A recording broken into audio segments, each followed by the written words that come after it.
तो दोस्तों, भारत और बांग्लादेश के बीच का पुराना मुद्दा अभी सॉल्व नहीं हुआ कि बांग्लादेश की अंतरिम सरकार ने भारत पर एक नई मुसीबत थोप दी है। और देखा जाए तो बांग्लादेश की सोशल मीडिया और वहां के अधिकारियों के साथ साथ उनकी नई अंतरिम सरकार का गुस्सा भारत के ऊपर ही देखने को मिल रहा है, जिसके कारण बांग्लादेश में अब जो कुछ भी हो रहा है उसका सीधा आरोप भारत के ऊपर लगाया जा रहा है। दरअसल हाल ही में बांग्लादेश में बाढ़ आ गई, जिसके कारण लगभग 30 लाख लोगों को अपनी जगह छोड़कर दूसरे प्लेस पर जाना पड़ा।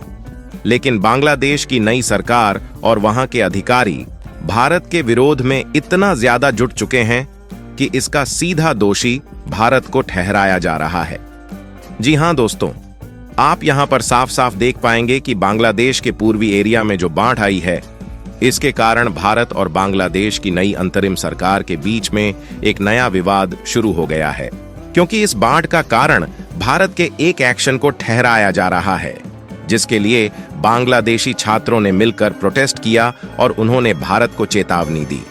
यहां तक कि सोशल मीडिया पर भी ऐसे पोस्ट डाले गए जिनमें दावा किया गया कि यह जानबूझकर भारत ने किया है। हालांकि भारत इस बात से हैरान है कि हम लोगों द्वारा इस तरीके का कोई एक्शन भी नहीं लिया गया और हम पर झूठा आरोप बांग्लादेश की तरफ से थोपा जा रहा है। पूरी डेवलपमेंट क्या है और भारत इस समस्या का निपटान कैसे करेगा, इस वीडियो में समझते हैं। लेकिन आगे बढ़ने से पहले वीडियो को एक लाइक करके चैनल को सब्सक्राइब जरूर कर लीजिए, क्योंकि यह आपके लिए 1 सेकंड का काम है, लेकिन इससे हमारी काफी बड़ी मदद होती है। दरअसल देखा जाए तो बांग्लादेश की पूर्व पीएम शेख हसीना जब से भारत में आई है, तब से बांग्लादेश की नई सरकार की तिरछी नजर भारत पर देखने को मिल रही है। और यह मुद्दा भारत और बांग्लादेश की नई सरकार के बीच में अभी तक सुलझा नहीं था कि उसके पहले बांग्लादेश की नई अंतरिम सरकार ने भारत के लिए एक नई मुसीबत खड़ी कर दी। और यह बात एक दिन पहले की है, जब बांग्लादेश में बाढ़ आ गई। और यह बाढ़ कोई छोटी मोटी बाढ़ नहीं है, बल्कि इस बाढ़ में बांग्लादेश के लगभग 8 बड़े बड़े जिले डूब गए, जिसके कारण 3 मिलियन यानी कि लगभग 30 लाख लोगों को अपनी जगह छोड़कर दूसरी जगह पर अचानक भागना पड़ा और इसमें कम से कम 2 लोग मारे भी गए। यहां तक कि जितने भी लोगों के घर इस एरिया में थे वह सभी डूब गए और इंफ्रास्ट्रक्चर डेवलपमेंट का भी काफी ज्यादा नुकसान हुआ। यानी कि एक तरीके से बांग्लादेश की अर्थव्यवस्था पहले से ही सड़क पर आने के लिए तैयार थी और इसी बीच बांग्लादेश को एक और बहुत बड़ा झटका मिल गया। हालांकि यहां तक तो बात ठीक थी,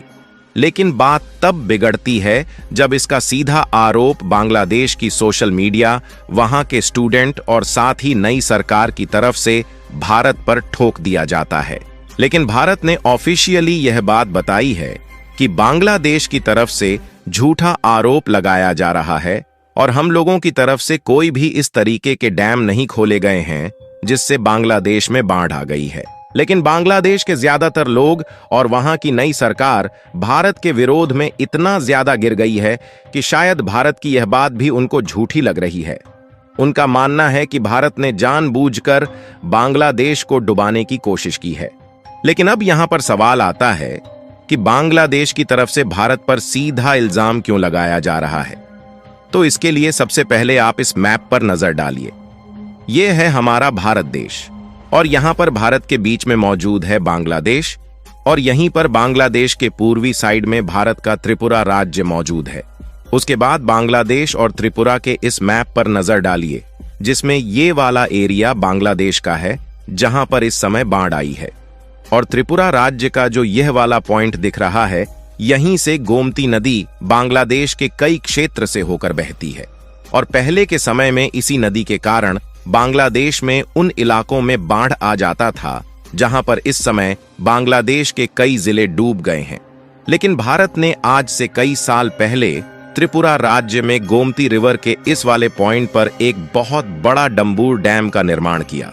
जिसके बाद से देखा जाए तो अभी तक बांग्लादेश में इस तरीके के बाढ़ नहीं आ रहे थे। यानी कि एक तरीके से देखा जाए तो भारत ने गोमती नदी के पानी को कंट्रोल में लेकर बांग्लादेश में बाढ़ आने से बचा लिया था।